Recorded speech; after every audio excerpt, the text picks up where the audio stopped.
I literally have the BBC news live as well, because they're about to announce what do you call it? Well, she has announced that they've suspended the votes on the Brexit, on the deal. Anyway, thank you, thank you, thank you. Okay, we live yet? We're live. Fantastic. Okay. Good morning, everyone. Hope you had a fantastic weekend. It's all popping here in the UK, I'm telling you. I literally have my iPad right next to me. I'm not going to watch anymore, but so many things happening regarding to Brexit. It's all utter chaos right now. Some crunch movements about to be made. Some key moves regarding whether we're going to accept a deal or not. And Theresa May has just pulled out the vote. So the members of parliament cannot vote on it today. And we're not sure if she's going to survive this week. So we'll see what happens. But it's utter chaos. I think the GBP pairs have taken a knock today. So anyway, whilst some craziness and chaos is happening here in the UK. Well, I have to say, with the crypto market, it hasn't fared much better as well. So I'm going to get straight into it. I hope you guys had a fabulous weekend, though, and you're having a good start to your week. Yeah, let's get right into it. And I did say this before, even though we are in a prolonged bear market, no one has rolled and died. There's certainly projects that have, they're struggling and they're failing, and some have already been swept away. But it's, we still fight on, we still continue. That's what people with mindsets of champions do, all the way from programmers, all the way to investors. This is just, it is what it is, where we are within the prolonged bear markets. It's just something we have to deal with. It's part of the game. So with that said, it's not stopping plans and strategies from being employed by companies, organizations, and projects, and especially the major ones such as IBM. So IBM has decided to partner up with Abu Dhabi National Oil Company. And they're going to adopt a blockchain for their productions, for oil and gas productions. And they've chosen to partner with IBM because they do have extensive experience in the traditional market. However, with blockchain in particular, they're seeing the existing partnerships they have, the increase in knowledge and resources that they have in this space, and they're pretty confident that they can bring a lot of advantages to them, which I'm going to touch upon. So this was announced in UK, actually, in London at the World Energy Capital Assembly. And they're pretty excited, Abu Dhabi National Oil Company, because they're saying this could be the very first application of blockchain in oil and gas production accounting anywhere in the world. So they're really looking to to get more efficiencies, and they're really focused on their future performance, which is understandable. But here's what they said is the language that they use, which really has got them going. And they said blockchain is a game changer, like literally that word, game changer. And they broke it down and said, first of all, it will help to reduce the operating costs. And this is, remember, I spoke in regards to Walmart, in regards to other major companies as well, in different industries, that one of the current disadvantages of operations has been the fact that they're still using labor-intensive processes. It's time-consuming, it's archaic. So this is one of those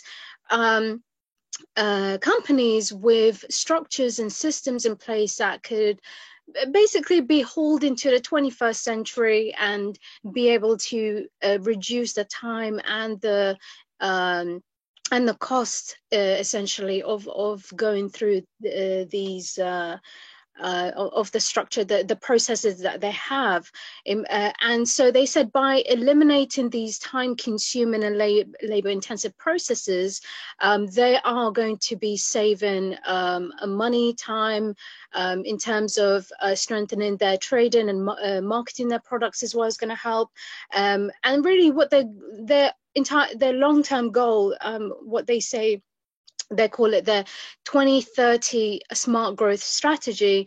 It's really to create a long-term sustainable growth and value, and really anywhere where they can cut back on costs, again, mitigating risks, cutting costs down, increasing efficiency in terms of time, money, resources, labor, you name it.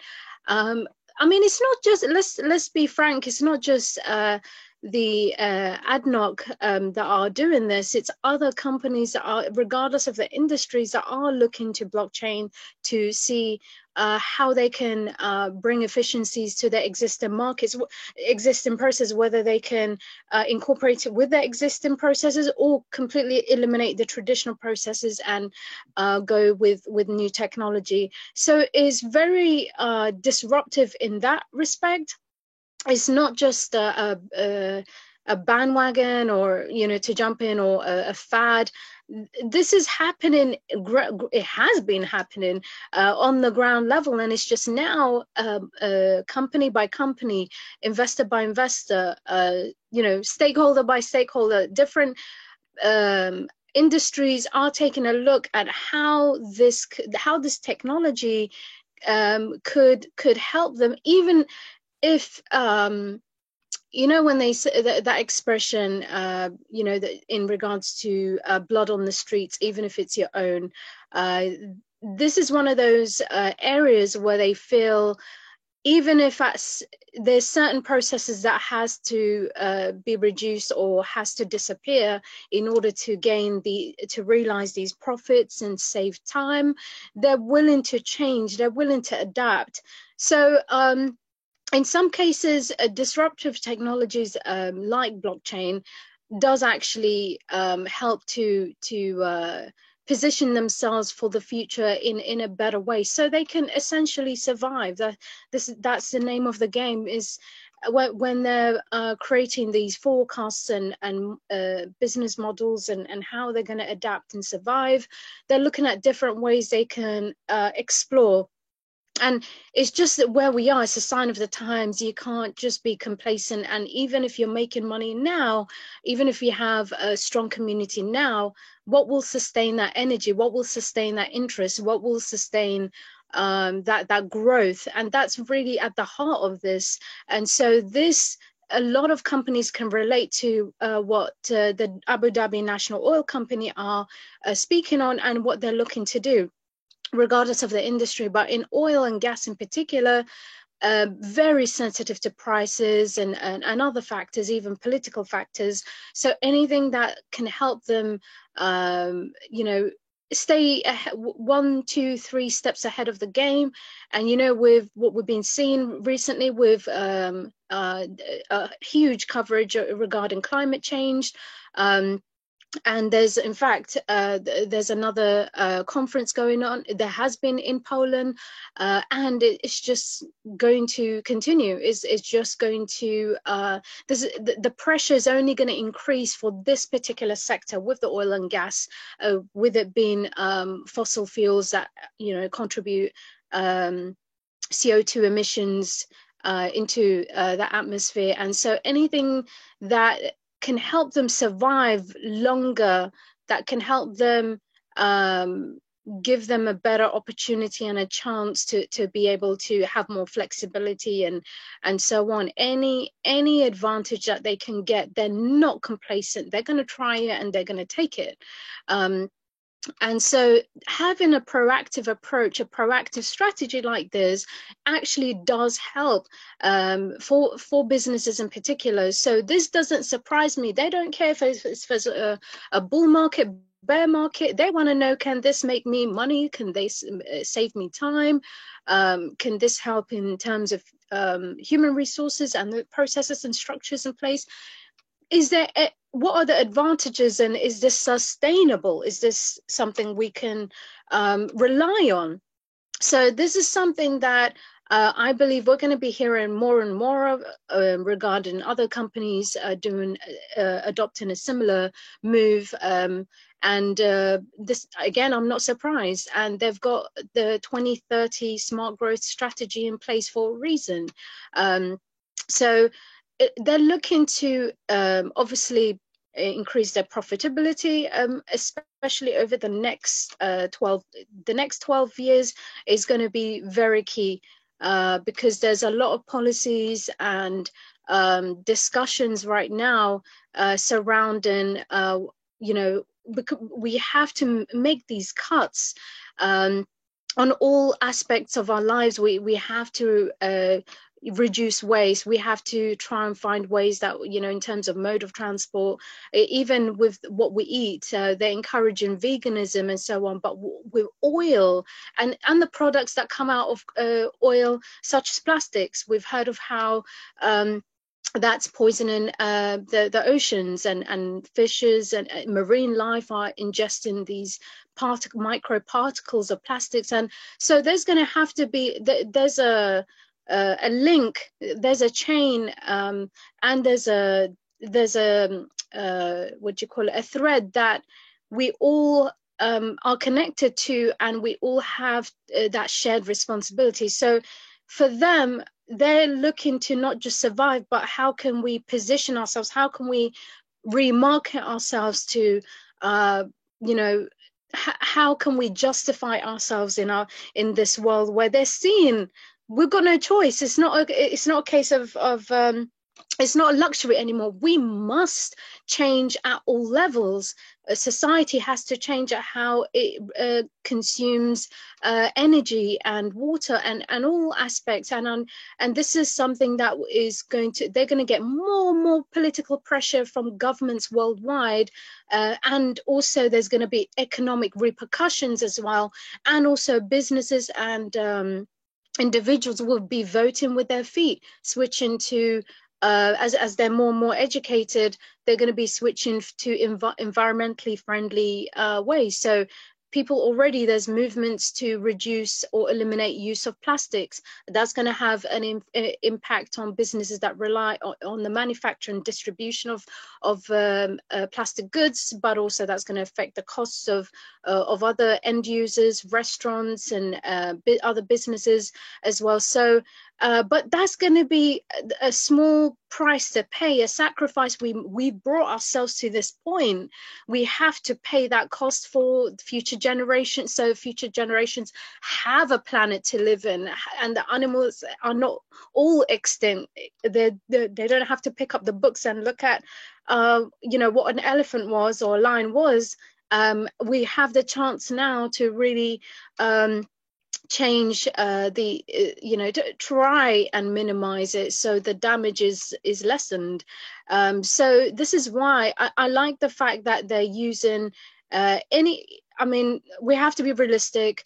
I think the oil and gas industries are not gonna, I doubt that they'll be completely gone, but I think that they're going to try and they're going to reduce their impact, their carbon footprint, their environmental footprint as much as they can. And they will not, their lobby is fiercely powerful. They're not going to give up without a fight, without bringing people down, governments down, businesses down. I think they're going to, this is literally over my dead body sort of fight that they're going to have. But some of them are already proactively looking for ways. How can we communicate before it's too late, before we're completely extinct like the dinosaurs? What can we do now? How can we diversify? So you're seeing companies and organizations increasingly look for ways to increase their efficiencies and at all aspects. And if they can find ways to reduce the cost of things, then they'll have an incentive to help on the environmental aspect as well, because essentially they're there to make a profit, they're there to survive and you know, be sustainable as long as possible. But they know the changes are coming. You know, the overall mood and the overall perspective on things, and as scientists, by all means, almost all of them are in agreement. There's a strong consensus, despite what your president Donald Trump says. Hey, there's no global warming going on. Don't take him seriously on any matters of scientific importance, to be honest with you. So it can be twisted for political means and so on. I mean, there's some, you know, a few maverick scientists that say, you know, this is a ploy for this and that. But if the majority of scientists are agreeing we have to do something now, we're already seeing the devastating consequences worldwide directly attributed to man-made, you know, issues, then we're going to have to do something about it. And I like that Abu Dhabi National Oil Company are looking for proactive ways to minimize their costs on different aspects. So again, I think from what I've said this before as well, blockchain technology is not a fad. It is here to stay, and it's already, there's been use cases where it's already delivered those efficiencies, and it's just going to, in my opinion, continue to get bigger and more prolific. And more people will be educated about this, and there's going to be brand new industries, brand new ideas and companies and ways of living, different all our aspects of life, all areas of our lives will be impacted by it. So yeah, this is something that will definitely help to have their efficiencies go up. So they, so just to break it down in terms of how it, blockchain plays a part. So first of all, it will provide a secure platform. It will allow them to track, validate, and trade. It will help them to reduce their transaction time. And this basically allows them to increase their efficiencies and improve the reliability of the data that they record in terms of production level. Storage of data as well. They can add more, they can manipulate, I guess, change it and edit it as well, as how they see fit. There are parts that are, obviously we know with the immutable aspect of it, it will that will be the case in here, but there is also a way for them to store data, and it can only be altered with the consent of a network majority, so within their design, blockchain design. So all the participants, all the people involved in this process, such as the verification and auditing of these transactions, they're going to have access to that.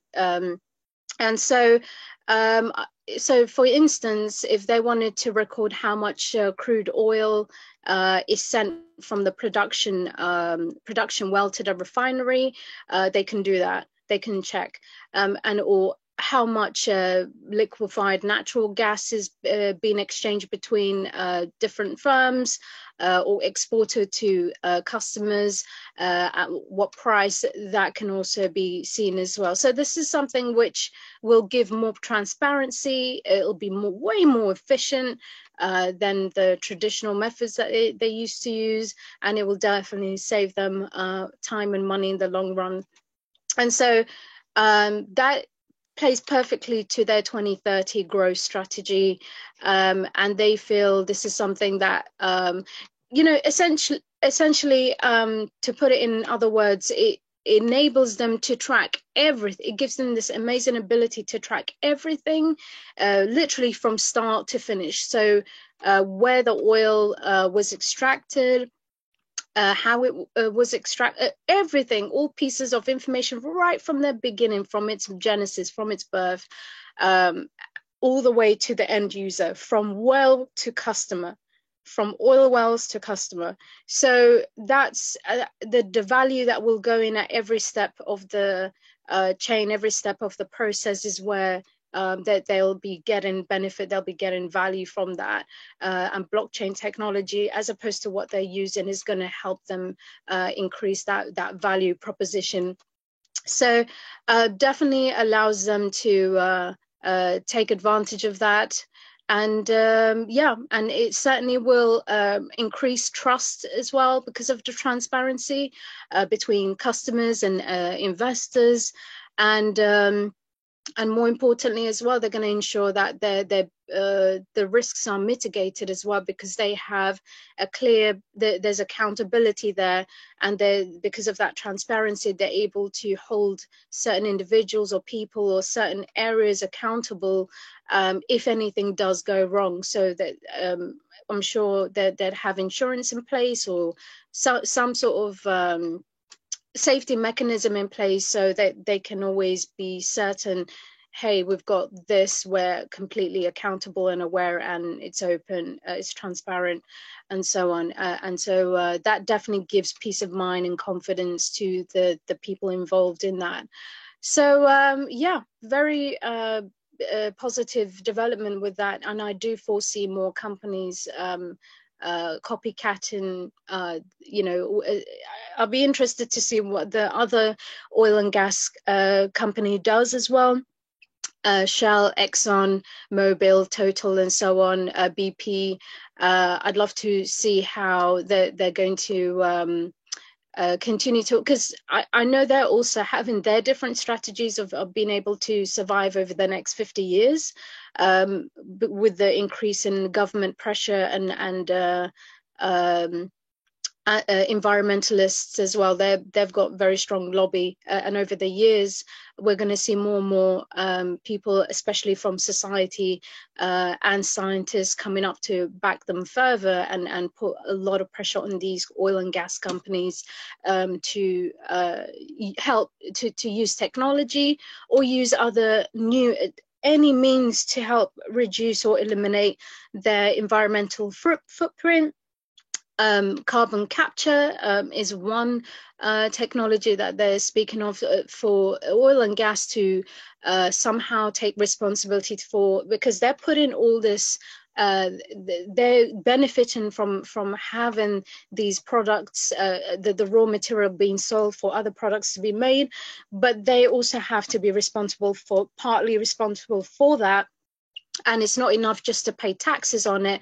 They're going to have to take a proactive approach in order to capture some of the carbon footprint that they put out there. So I do feel confident, not in the oil and gas industry, but with people, with the global stakeholders as a whole, that you know, we're never going to agree on how to move forward, but we're going to do every stakeholder will at least be aware of the issue, and the ones that are making those positive steps from their daily lives to companies that they promote or buy from, or they're going to be more and more proactive. They're proactively seeking ways of eliminating and reducing their carbon footprint, and making sure that they don't finance or try and minimize how much of their money, of their budget, they help to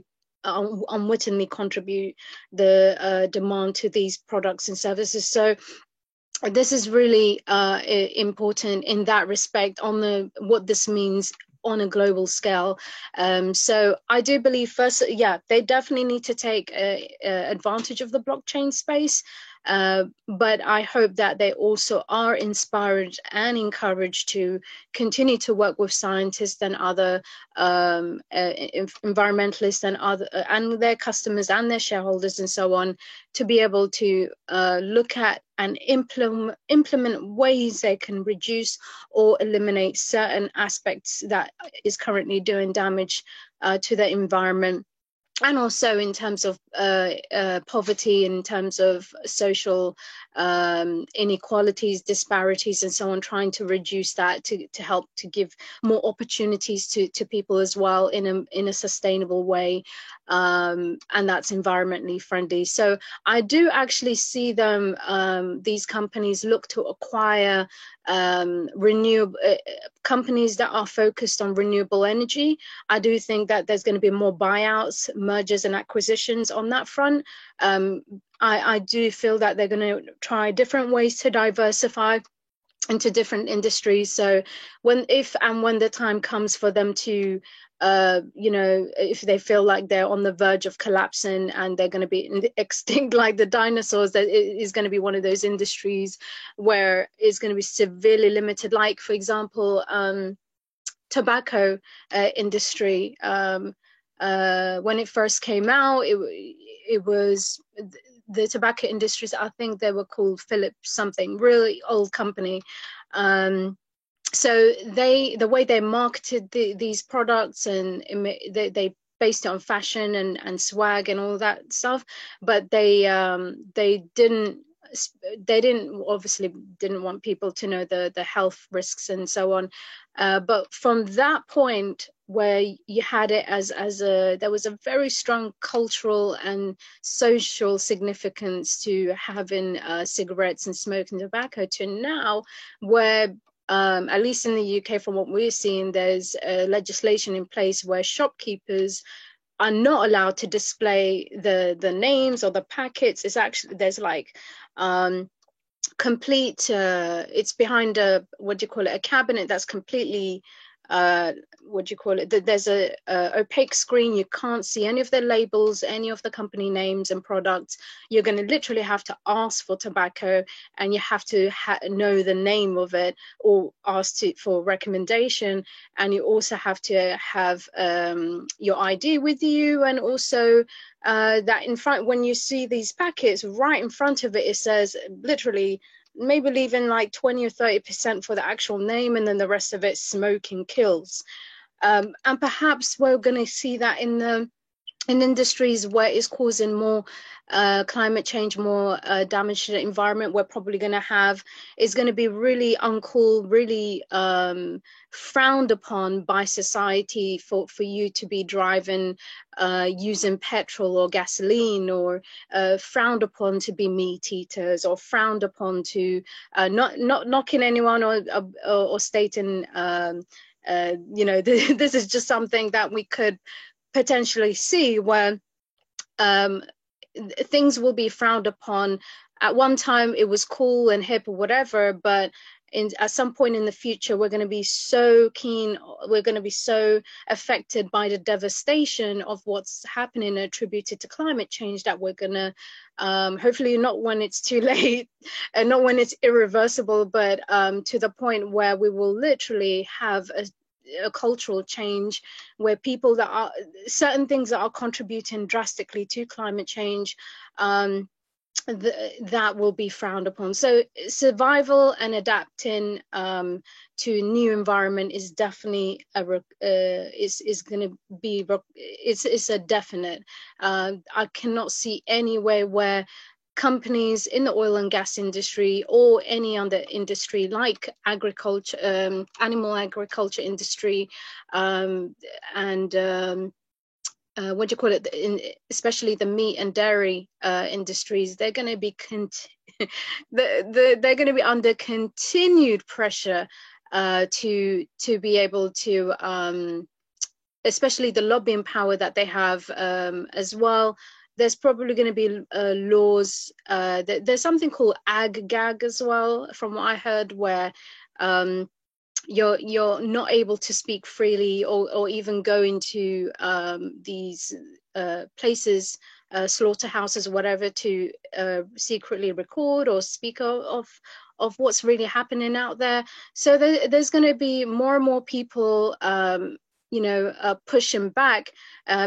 They did say in the climate change conference that the meat and dairy industry, the animal agriculture industry, is currently responsible for the most emissions that's contributed towards climate change, more than oil, gas, and other emissions, which really shocked me. But I wasn't surprised in respect to when I looked at all the facts that there was so much land being grazed in order to and a lot of grain. There was another statistic that the grain used to feed the animals would have easily wiped out world hunger. So if that could have been diverted to human beings rather than animals, then we wouldn't have any hunger and so on. So it's interesting that these climate change conferences that we're seeing, we're going to be hearing more and more of them.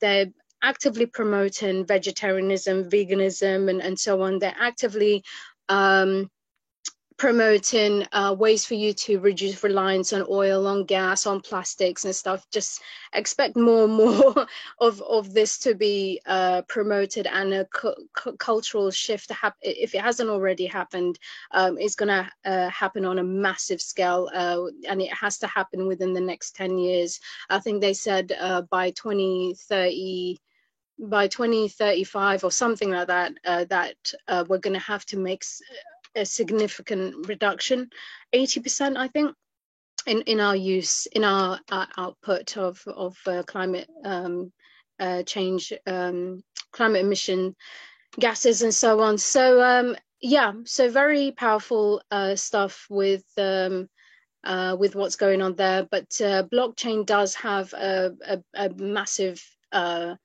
role to play in helping to get these solutions out there and have a globalized approach to it, have a more united approach to that. So yeah, so that's I wanted to speak more on the bigger picture rather than just on Abu Dhabi's natural oil and gas work that they're doing. So yeah.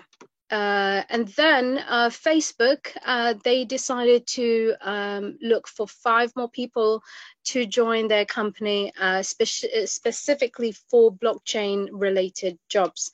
And this is within the last few weeks. So this doesn't surprise me at all. I saw this come in. I mean, we know the companies like Facebook, Google, they have been finding ways, how can we leverage our existing bases and existing resources to be able to fit ourselves into this brand new space. If anyone, I mean, these guys are innovators. The things that they have going on in their R&D will literally blow our minds, in my opinion, because some of the things, even solutions to climate change, I believe are happening in Google's lab, for example, and other tech companies. They have to find ways to, if it's not going to be financial reward or some sort of monetization, they're going to find ways to grow a community so they have non-tangible benefits or something that is of value to them that will continue to allow them to expand in different areas, but also make sure that they have their existing base engaged and finding different ways to be able to survive the many challenges that they're going to be facing along the way over the next definitely over the next decades to speak. So yeah, they're hiring more people, specifically software engineers, data scientists, data engineers. Now, if you remember back, I think it was several months ago, I said that that despite the bear market, we're seeing more and more people being hired in the blockchain space, and specifically the language that they were, programming language that they were looking, that was highly sought after, was Python. Now, I remembered Python because it reminded me of the snake. So Python language, and there's other languages as well. I'm not a programmer, so I'm not going to speak on those.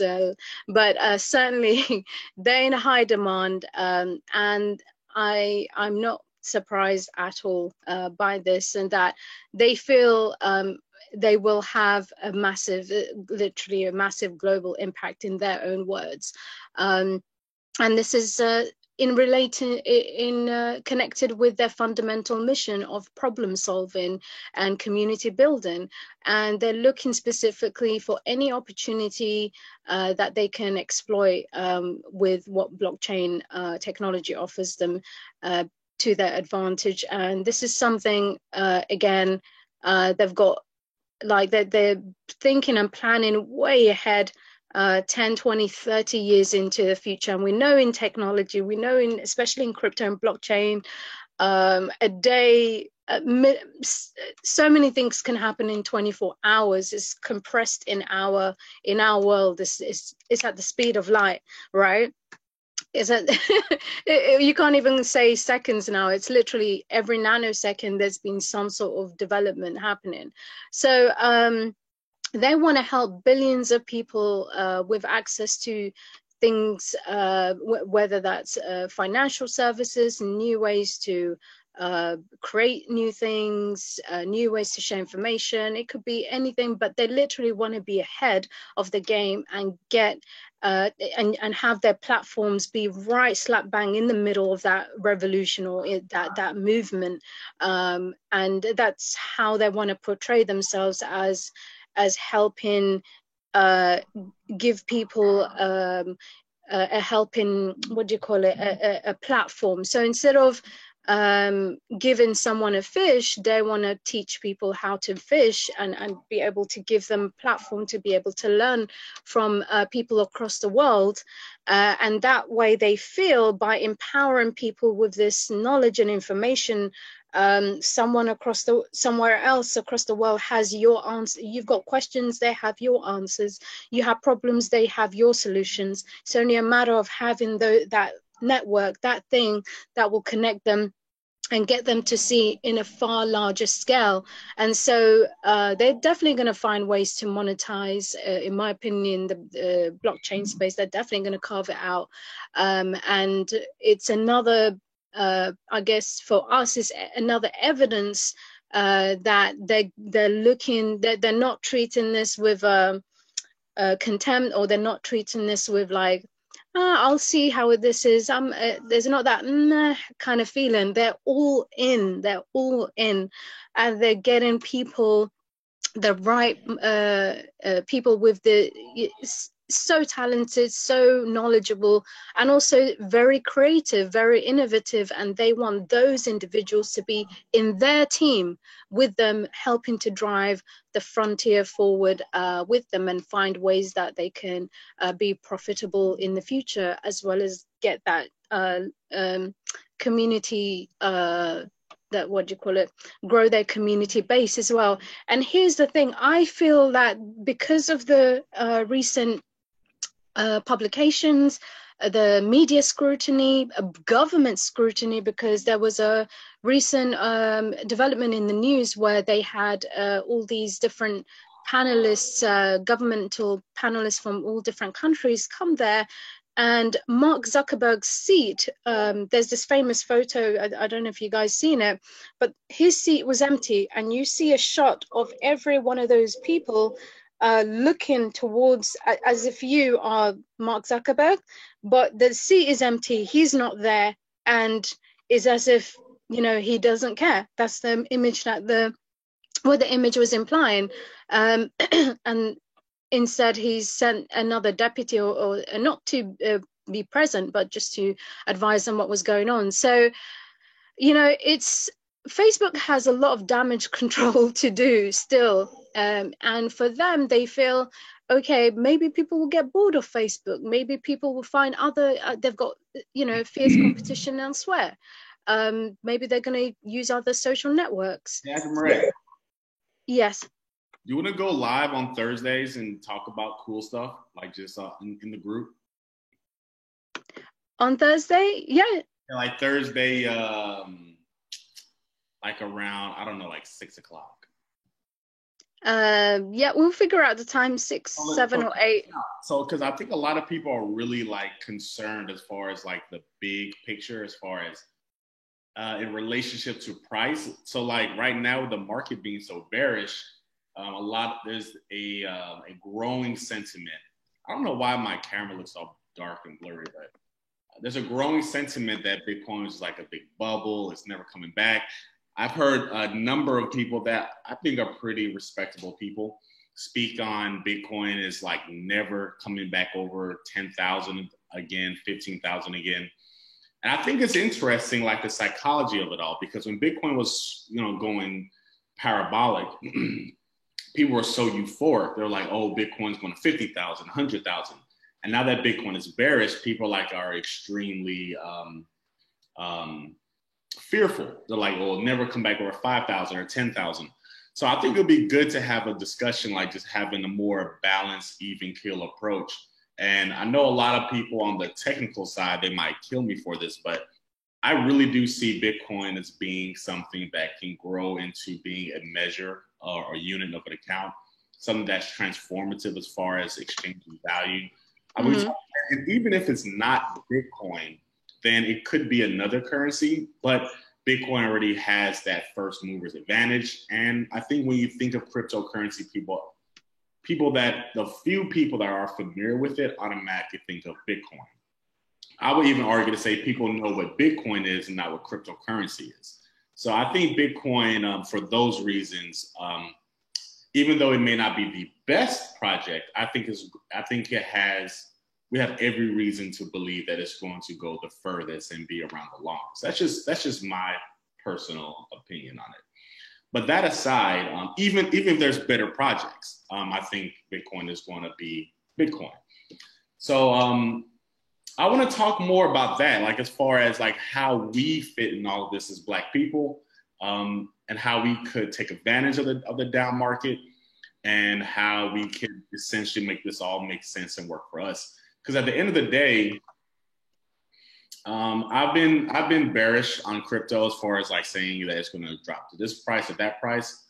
At the same time, I've been on the record as saying that I think Bitcoin over the next 20 years could very well be a 6 or even 7-figure coin.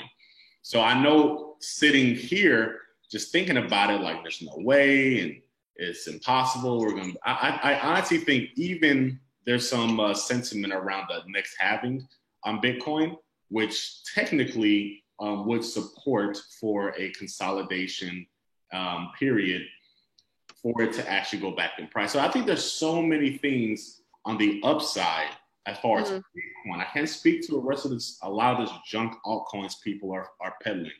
But like as far as Bitcoin, I think there's so much upside, And I hear the voices of a lot of traditional institutional investors and traders. They're like telling me in my head right now, like, you're crazy and it's a bubble, it's going to zero. But I don't believe that. Like, I honestly believe that we're in position to, the stock markets is melting right now, traditional markets, the cryptocurrency is melting right now. And I think those that are positioned in cash, they have a real opportunity to buy things in which would have cost them, 20% more, 30% more, 50% more. In the sense of cryptocurrency, 80% more. So, and I think more discounts are to come. So I think there's a growing sentiment, rather we're going to enter into a true recession period. I don't know that, but a pullback, a retracement is obviously happening. Are we going to a true recession? I don't know, but the technical outlook is very similar of 2008. So to make those assertions are very realistic, are very reasonable. But what did we learn from 2008? I mean, there were people that took advantage of those record low prices, the real estate, stocks, crypto. I mean, Bitcoin was around in 2008, but we wasn't in It was just a twinkle in the eye of Satoshi. So I mean, just imagine. I just want people to think like that. You look at the S&P 500, look at the Nasdaq. Like, look how cheap you could have got into these markets, and look over the next 10 years how that performed. So I think we're hitting a big reset button, which could be huge as far as an opportunity for us as Black people. Are if we bumped our head in 2008, if we missed the ball in 2008, if we let 2008 be our teacher, let 2008 be our education lesson. Bitcoin was a twinkle in the eye, right? Like you said, the markets where everything was overheated, crashing, everything getting bailed out. But at the end of the day, the people, the savvy investors, mom and pops, you don't have to be institutional grade, just mom and pops that bought quality, good stocks that knew were going to be around: Apple, Coca-Cola, whatever. Yeah. Amazon, Google. Those people that had some insight and foresight, rather, who got involved in crypto and Bitcoin in 2008. Those people amassed significant amounts of wealth. Those huge wealth transfer. So as depressing as people might see the markets right now, but to get excited about it, because I just think there's so much opportunity that's going to come out of all this bloodshed. Everybody's selling. The markets are crashing. Your favorite president, Donald Trump, he's out here slapping tariffs and negotiating and deals going left and right. So all these things are opportunities for us. If we didn't have our head right, if we didn't have our game plan together 10 years ago, we can get it together now. So I'm really excited about that. You know, and I want to convey that message. And I'm gonna put on some events, because, you know, we have this group here, the Digital Underground, a lot of amazing, talented, beautiful Black people. And, we're not living up to our fullest potential. Like, we're just not doing it. We're not living to our fullest potential. So I want to just galvanize this a little bit and get excited, because I mean, these times are important. All the news are just sharing are important, but I really want people to understand the moment we're in, and hopefully some of us can seize that moment. And the next 10 years, we can really look back and be like, wow, we did excellently, and we were able to benefit from that, create generational wealth for ourselves, for our kids, for our grandkids. So I think now is a great time. Like, I'm like really, really, really excited, like super, super excited about what's to come forth. I got my Couch Mogul hat. Y'all see my Couch Mogul? Hey. So I want to, you know, I want to try to bring in some more personalities, bring in some more, you know, just spice things up, get some more feedback. I've been laid back in the cut a little bit, just working on a few things. I'm gonna bring those few things to the forefront and really try to galvanize people, get people excited. So if you are available on Thursday, I would love to have you. Otherwise, I'll just roll solo. It's up to you. I'll be there with you on Thursday. Cool. Absolutely.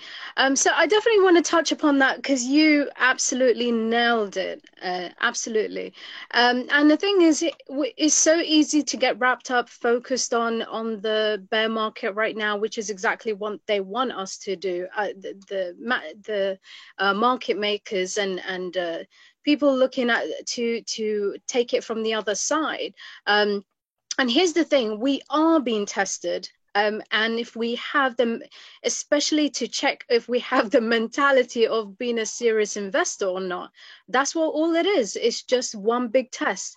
You know what's the crazy thing is that if you look at the tech adoption cycle around this time, there's so many similarities that right now you may be experiencing like the same thoughts or concerns as the investors back when there was 70, 80, 90%, you know, of the value had been reduced on Apple and Amazon and so on.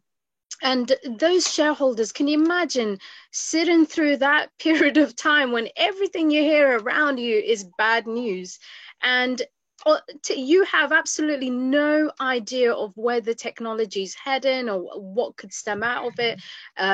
And here's the thing, obviously they've now become trillion-dollar companies, but how do you think those investors felt during that time? Like, they had to make a decision, just like you have to make a decision right now, and over this course of the journey. Before those, imagine before you realize those gains, you feel that there's some sort, to get that level of wealth, there's deep down there's some sort of sacrifice or pay or cost to have paid for. Like, nothing is given for free. Nothing is earned for free. So, at some point you're going to have to suffer a little, not necessarily financially, but mentally speaking, there's going to be some stress tests on there. And those investors during that time, I'm sure, as human beings, as investors, as stakeholders, there has to be some level of pain, doubt, uncertainty, and fear. And remember, I think it was Nelson Mandela that said, it's courage is not the absence of fear. It's actually having that fear and doing it anyway, and it seems impossible until it is done. So it's not that the fear has completely disappeared. By all means, it's not that at all.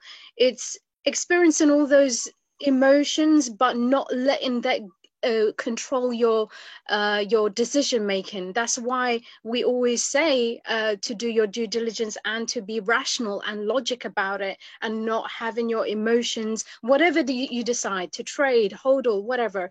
Don't have those have others trying to manipulate your emotion, the market manipulating your emotions. That's exactly what it's designed to do.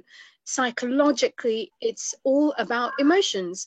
And so having a grasp of that, having control over that, having those reins and decided this works for me, and minimizing those emotions and looking at it from a logical, rational point of view. If you, and this is no one else's business. When you decide what you're going to decide, you're going to have all this information with you, but essentially you have to, because this is to do with psychology, you have to determine that level of stress or of exercise or challenge that you are willing to endure in order to come out at the other end. And so,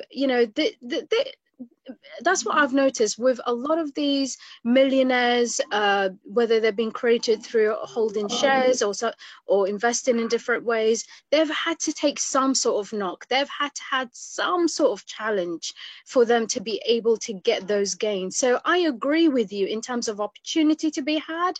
I completely agree with you on that.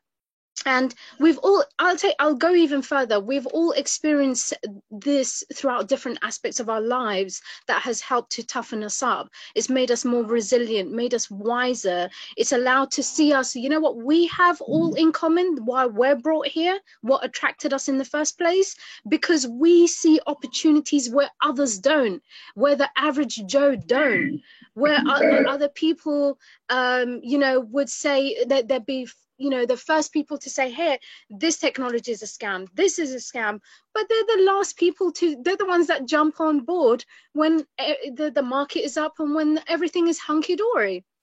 And that's not the journey of a real serious investor that understands the risks. They know the risks, they've weighed the risk, and they choose for themselves what strategies work. With that being said, because I know you like to get people excited on your empowerment speeches.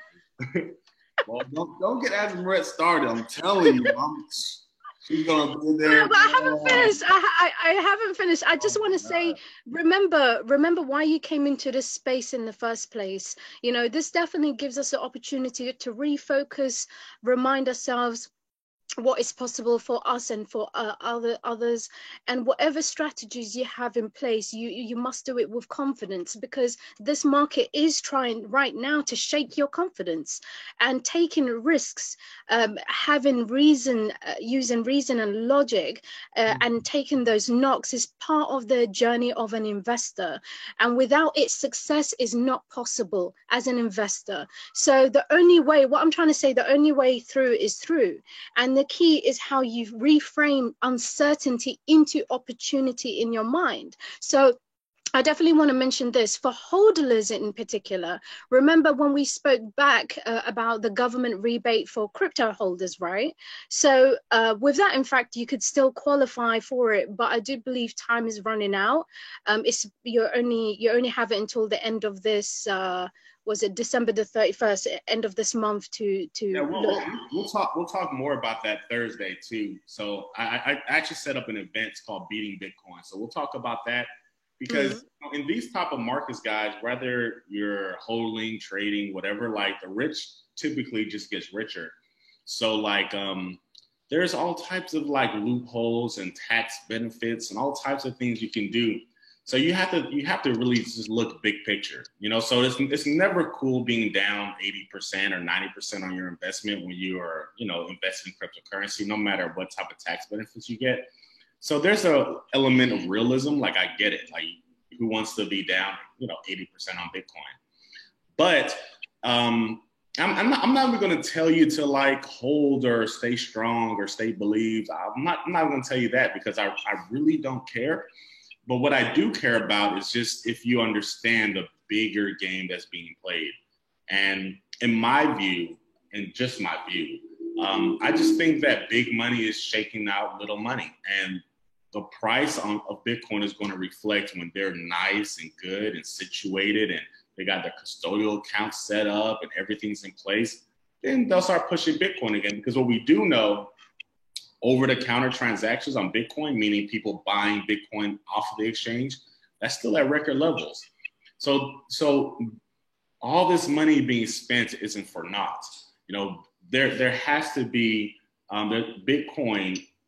There has to be something of value that these big institutions, big money is seeing, in which you are investing hundreds of millions of dollars into Bitcoin, cryptocurrency, and blockchain. So if you want to be part of that, you want to be part of that. If you don't, you don't. I really do not care. I am going to make sure that, you know, myself and my legacy has Bitcoin, at least one full Bitcoin. And that's what I would tell a friend, not financial advice. Say, hey, I don't care what you do, but own at least one full Bitcoin. And at these prices, you'll have an opportunity, in my view, to buy one full Bitcoin around $1,000, maybe a little bit less. And I know a whole bunch of idiots and jackasses that spend more than $1,000 on weed and alcohol. So, you know, you can easily, you know, put that to the side and buy yourself one full Bitcoin and see what it does. And you never know, that one full Bitcoin could be a waste of $1,000. I think that's where we're going by the time it's all said and done. Complete waste, but you waste other money doing stupid stuff or whatever. Or it could be $1 million in like 20 or 30 years. So it just all depends how you feel about cryptocurrency, you know, Bitcoin, altcoins, projects. So I'm even though the price is very bearish, and I do think it's going to probably be bearish for a year and a half, maybe two. I couldn't be more long-term bullish. In the words of Asmaret, I couldn't be more bullish. say it, Asmaret. Say it. The way you say it is terrible, but I couldn't be more bullish. No, say it one time. You got to hear it. I just did. I couldn't be more bullish. No, say it like you said it last time. I couldn't be more bullish. There you go. Long term. I mean, I'm still long term in this game, crypto. I'm still long term. So, you know, for everyone that thinks it's dead and going away, enjoy the next year and a half, because price is going to validate those views that you have. But in the next 2 years, we'll be back and we'll be loud and proud, and price is going to reflect that. But this is when you buy, though. Like if you're long-term bullish on Bitcoin, I'm not saying buy now. I'm not saying anything. This is what I am saying, is that if you love Bitcoin at 18,000, you should love it more at 4,000. You should be in love with it at 3,000. You should. And if you understand, like, the way that Bitcoin went parabolic, I mean, it was nonsensical. It had to come back. Like, this discount had to happen. We inflated way too fast. So it's like, if you loved it at 18,000, you should love it at 3. You know, if you loved it at 15,000, you should love it at 1,000. But the thing is that people need price validation. So when they see it at 1,000, like, oh man, it was a bubble, it's going to 0. So they're not going to have that price validation again until Bitcoin's 10 and 15 grand again. And then, oh, I guess it wasn't a bubble. I guess I'm just going to get, or maybe it's bubbling again. I'm going to get in now. So it's all about where you want to be. Like for me, I'm buying Bitcoin. I have no problem. That's just what I'm doing. I'm going to buy it. I think it's going down to $1,000 and I'll buy more at $1,000. I'm Yusuf, a King Risen is buying Bitcoin. And that's it. If it goes to 0, it was a bad investment. But I'm going to spread across multiple investments and some will go away and some, will stay. So I think Bitcoin is one of those investments that will stay. I could be wrong, but just looking at how big money is moving. So I don't care what big money says. I care what big money does, right? They say a whole bunch of bullshit all the freaking time, right? With these ETFs and BACT and all this time we was talking about it, I knew it was all just horse and monkey crap because at the end of the day, price was going to drop. But I see them buying Bitcoin OTC. I see them buying Bitcoin OTC. I see them trying to rehypothecate Bitcoin, give you paper Bitcoin while they own the physical Bitcoin.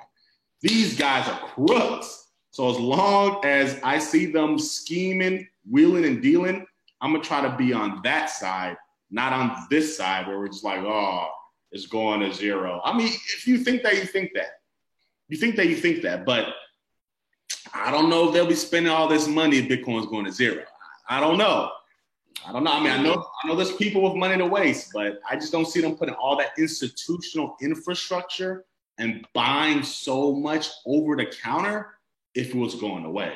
So I'm just going to move the way they're moving, and we'll see if it works out. And you know what's interesting as well, the UK Parliament has actually noted what Ohio has done. Remember with the announcement that they are open to have their business pay their taxes, domestic taxes in Bitcoin. Now, the UK Parliament, a member has suggested making Bitcoin a payment option for local taxation system here in the UK too. Now, what's fascinating with that is, just to add to your point, is we may see this trend where it's not just financial industry looking to accumulate the physical Bitcoin, but also governments as well somehow.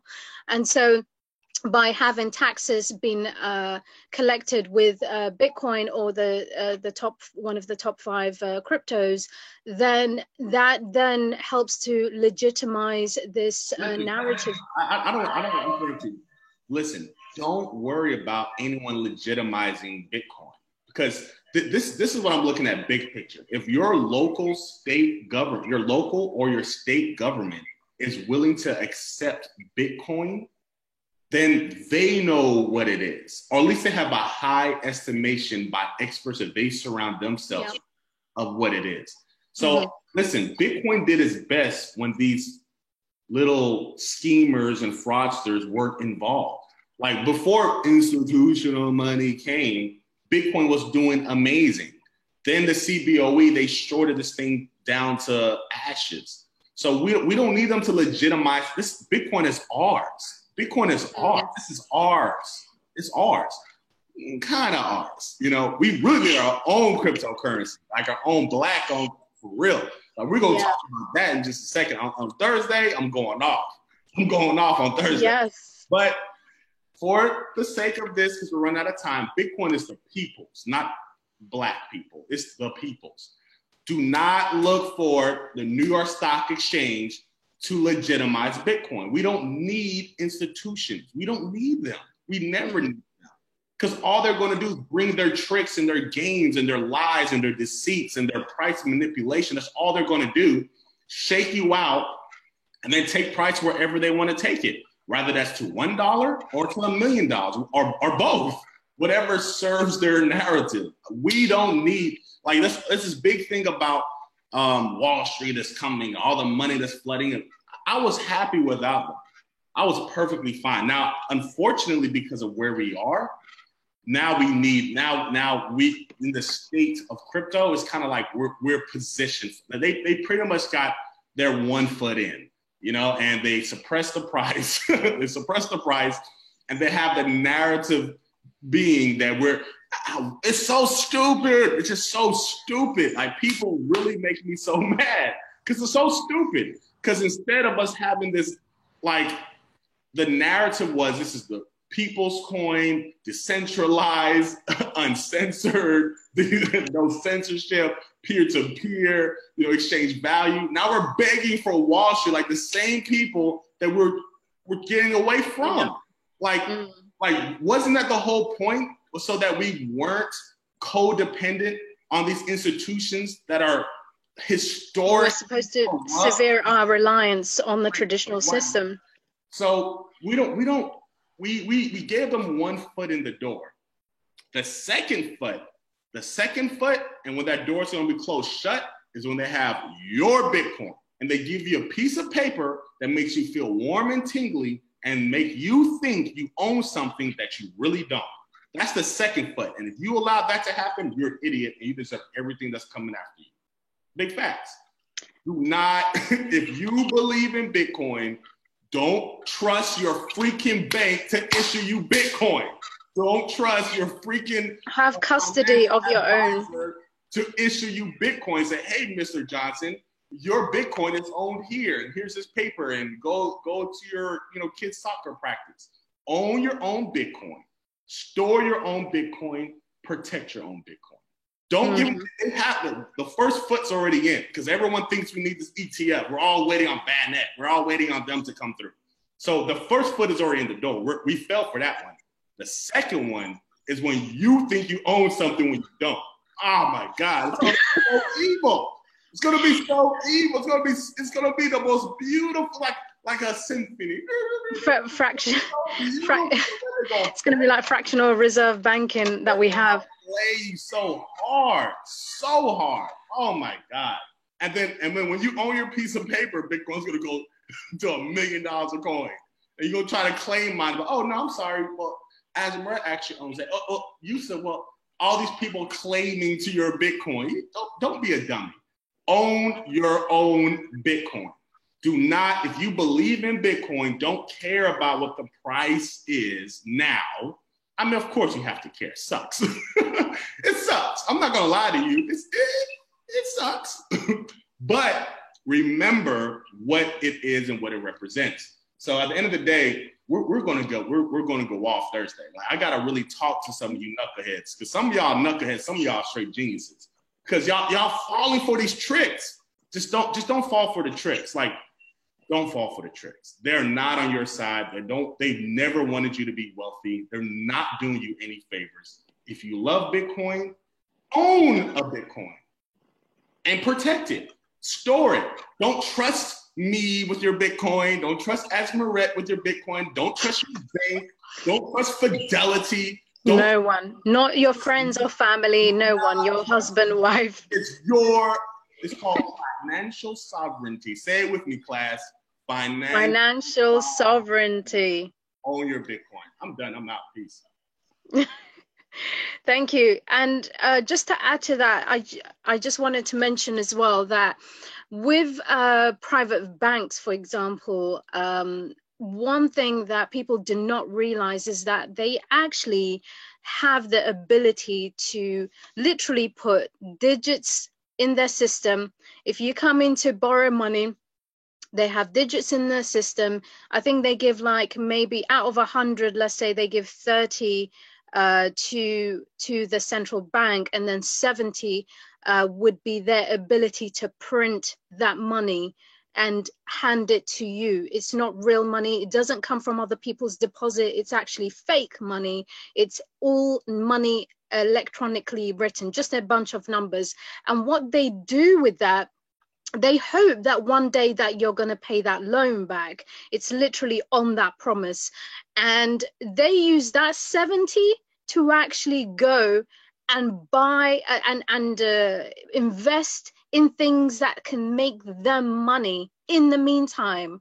And because if we look at the fact that there's been low interest rates, it's a bad time for savers. It's because a lot of these private banks, I'm not talking about national, because they do actually have a what do you call it, they actually have the right to print their own money.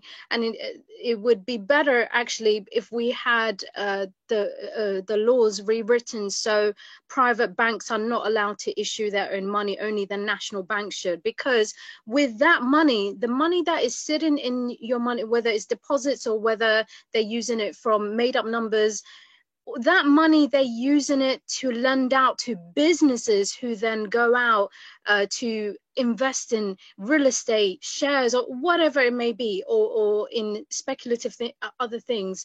And I saw this infograph that showed that derivatives, multi-trillion-dollar market, derivatives.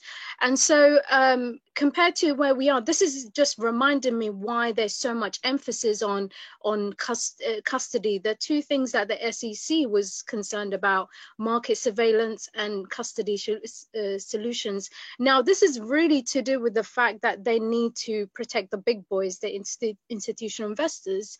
But even if it's insured, it's it's manipulation of some sort, because they're advising them. They're the market players, they're the market makers, and they help to determine policy. They get to run the show. And so they're trying to squeeze out the little people. Of course, officially they're going to say they're here for the little people, but I really have my doubts with that. And because the way things are set up right now, eventually that system where you have banks or companies, that what they also do is take out that cheap credit, take out that money that they, because it's so dirt cheap, that they're flipping it. They're making so much returns that they end up lending that money to other companies or other individuals, or whatever the case may be. And eventually, like the majority of it is just being lent. It's all been borrowed. It's all been things are being built on cheap credit. There's a trend with businesses doing that, and at some point, when someone tries to claim back or ask for the loan or if the loans don't get repaid, or they ask for their money back or claim to something, then that house of cards is going to collapse, in my opinion, because the way the system is set up is just money making money on money. It's not backed by anything true. And it's all behind closed doors, these deals that are being made and the policies that are really being enacted. So because we don't have that knowledge, what really goes on behind in the banks, it doesn't matter what they say in terms of, okay, we're going to have regulation for this or that. But the real power, the ability to print your own money, or the ability to create your own value, define your own, the value of whatever you're transacting from person to person, organization to organization, the real power is in the creation and the custody of it, is holding on to the thing that has a value. And even more powerful if you can flip it and create more value out of it. And that's why that's where the real interest is with the financial institutions coming into the space, because they can see ways that they can gain in a new industry, new space, and be able to determine the value for themselves and give the impression to other people that they're creating value and wealth for them. But really the big bucks and the real power and sovereignty is by having custody of those cryptos, of Bitcoin, and the power to manipulate and change certain things behind it. So that's why there is concern with their introduction and their growing influence in the space. And so we definitely have to take measures. And I do agree in thinking like one of the big boys and riding on their coattails, as opposed to reacting to the market and doing what, you know, having the market scare your money out of your hand. And so that's really the crux of it, is power and control over cryptos, and the ability to create wealth, to create value, to define value. So really think about those things, and I'm looking forward to, I'm excited about Thursday as well. So yeah, let's get up out of here. It's been real. It's been love. Love you guys. Peace. Love you. All the Love great you guys. things to come. Out of here. Have a great week.